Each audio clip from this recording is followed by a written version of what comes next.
చేశారు. ఆడబిడ్డల కన్నీళ్లు చూడవాలన్న లక్ష్యంతో ప్రారంభించిందే మహాలక్ష్మి పథకంలోని మరో పథకం.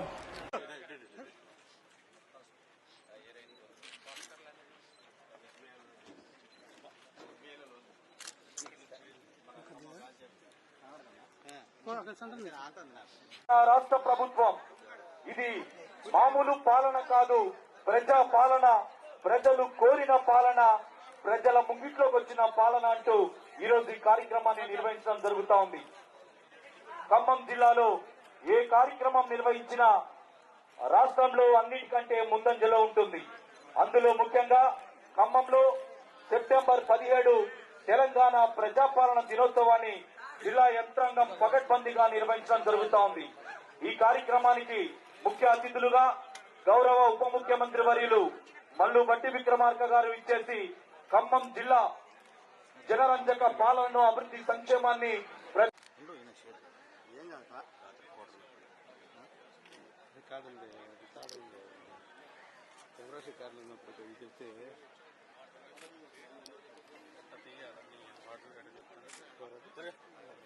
మర్చిపోయానా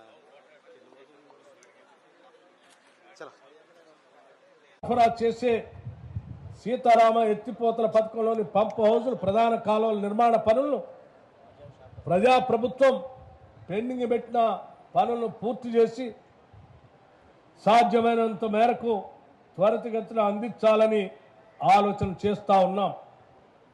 యువతకు ఉపాధి కల్పన దిశగా ప్రభుత్వ పటిష్ట చర్యలు తీసుకుంటుంది.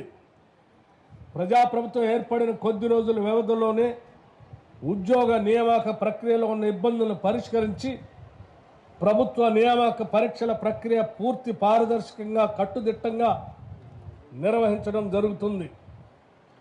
పోటీ పరీక్షలను సమర్థవంతంగా ఎటువంటి లీకేజీలకు అవకాశం లేకుండా పకడ్బందీగా నిర్వహిస్తున్నాం. యువత ఆకాంక్షల మేరకు జాబ్ క్యాలెండర్ను విడుదల చేశాం. దానికి అనుగుణంగా ప్రభుత్వ ఉద్యోగ ఖాళీల భర్తీ ప్రక్రియ చేపట్టాం. ప్రభుత్వ రంగంతో పాటు ప్రైవేట్ రంగంలో యువతకు ఉపాధి లభించేలా వారికి అవసరమైన నైపుణ్య శిక్షణ అందించేందుకు వీలుగా స్కిల్ యూనివర్సిటీని ఏర్పాటుతో పాటు యువతకు ఉపాధి లభించేలాగా రాష్ట్ర ముఖ్యమంత్రి, పరిశ్రమల శాఖ మంత్రి అభివృద్ధి చెందిన దేశాల్లో పర్యటించి పెద్ద ఎత్తున పెట్టుబడులు మన రాష్ట్రాన్ని తీసుకొని వచ్చారు.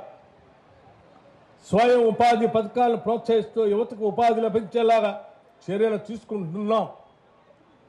పరిశ్రమకి, యూనివర్సిటీలకి లింకు లేకుండా సిలబస్ ద్వారా నేర్చుకునేటువంటి విద్య, ఉద్యోగ అవకాశాలు పొందలేనటువంటి పరిస్థితుల్లో రాష్ట్ర ప్రభుత్వం లోతుగా ఆలోచన చేసే స్కిల్ యూనివర్సిటీతో పాటు ఇప్పటికే రాష్ట్రంలో ఉన్నటువంటి 63 ఐటీఐ సెంటర్ని అడ్వాన్స్ టెక్నాలజీ సెంటర్స్ లాగా అప్గ్రేడ్ చేస్తూ రాష్ట్రంలో, దేశంలో ఉన్నటువంటి పారిశ్రామికవేత్తలను కూడా దీంట్లో భాగస్వాములు చేసి